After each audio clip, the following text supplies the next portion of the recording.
السلام عليكم ورحمة الله متابعين قناة سبورتس وورلد.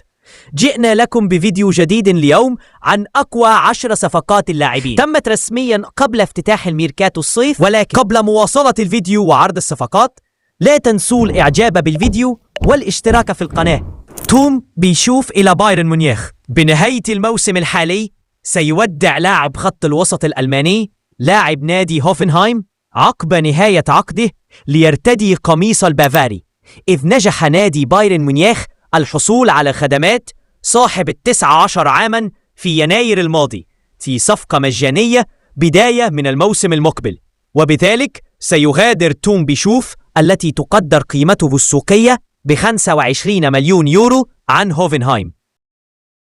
إيريك داير إلى موناكو. رسميا أعلن موناكو ضم المدافع الإنجليزي اعتبارا من يوليو المقبل بعقد يمتد 3 سنوات في صفقة مجانية عقب نهاية عقده مع بايرن ميونخ بنهاية الموسم الحالي، المحطة الرابعة لصاحب 31 عاما على مستوى الفريق الأول، حيث سبق وأن مثل سبورتينغ لشبونة ثم إلى توتنهام قبل انتقاله إلى بايرن ميونخ في يناير 2024 ليخوض تجربة شهدت فوزه بأول الألقاب خلال مسيرته عقب التتويج مؤخرا بالدوري الألماني.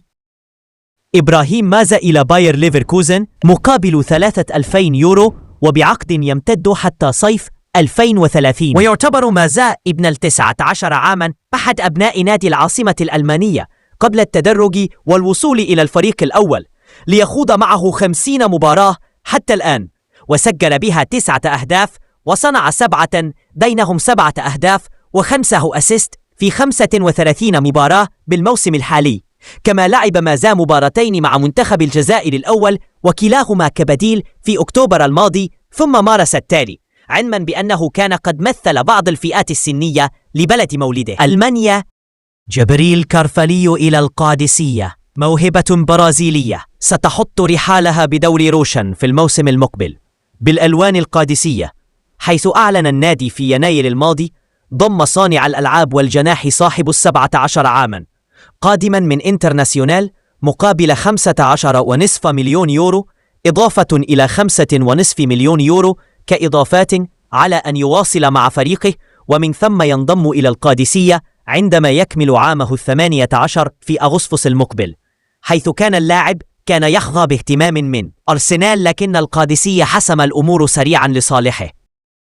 للموسم الجديد بعدما كان النادي قد حصل على توقيعه في أواخر الصيف الماضي من فالنسيا بعد تألقه اللافت في اليورو، وتمت الصفقة بقيمة 30 مليون يورو مع تركه يلعب كمعار لموسم واحد مع الخفافيش، وبذلك سيغادر الحارس صاحب 24 عاما قلعه المستاية بعد 4 سنوات لعبها مع الفريق، ولعب فيها 132 مباراة، ومن خلالها خرج ب39 مباراة بشباك نظيفة. ستيفا ويليان إلى تشيلسي. واصل تشيلسي سياسته التي تهدف لضم أبرز المواهب الشابة، وهذه المرة بالتوقيع صيف 2024 مع الجناح المهاجم البرازيلي الشاب ميلقابي بميسينيو من بالميراس مقابل 34 مليون يورو،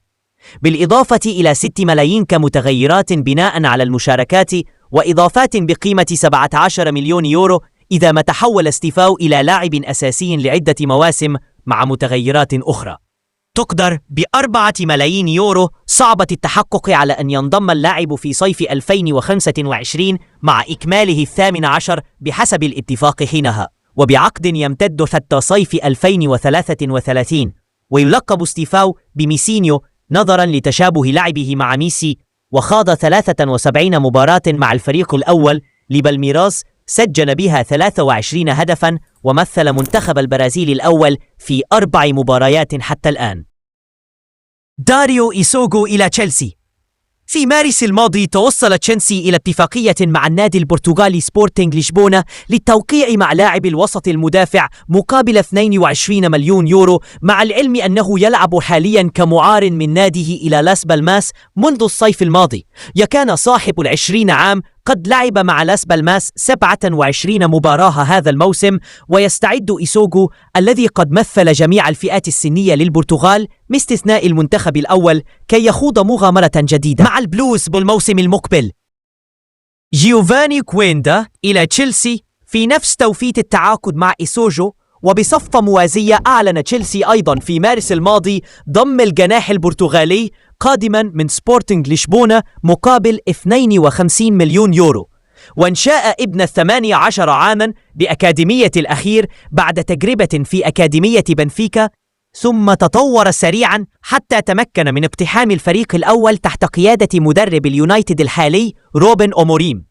وسرعان ما أثبت نفسه كلاعب رئيسي هذا الموسم، مما جعل الكثيرين يقارنونه بمواطنه كريستيانو رونالدو، علما بأنه خاض 53 مباراة حتى الآن أحرز بها 3 أهداف وصنع 8 بينهم هدفين و5 أسيست بالدوري البرتغالي ليساهم في تتويج الفريق باللقب مؤخرا. كما تلقى كويندا استدعاء للانضمام إلى منتخب البرتغال الأول في سبتمبر الماضي، لكنه لم يخض معه أي دقيقة بعد.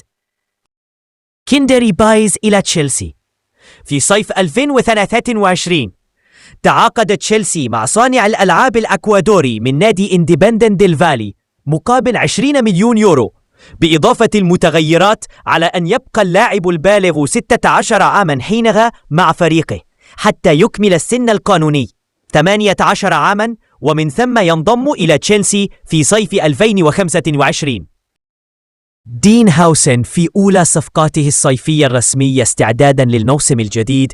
أعلن نادي ريال مدريد ضم المدافع الإسباني من بيرموث حتى صيف 2030 مقابل 59 مليون يورو، قيمة الشرط الجزائية في عقده والتي ستدفع خلال 3 أقساط. وكان صاحب 20 عاما الذي تم ترشيحه لجائزة أفضل لاعب شاب في البريمير ليج هذا الموسم الذي قد بدأ مسيرته مع نادي مالاغا وبعدها انضم إلى شباب يوفنتوس دون أن يحصل على فرص كافية بعد ذلك عند تصعيده إلى الفريق الأول، فخرج كمعار إلى روما في عهد مورينيو ثم رحل نهائيا إلى بيرموث في الصيف الماضي ليقدم مستويات مثيرة استحق عليها الاستدعاء لأول مرة إلى منتخب إسبانيا الأول ليخوض مباراتين، وكل ما سبق جعله هدفا لكبار أندية أوروبا ليدخل ريال مدريد السابق ويحسم الصفقة.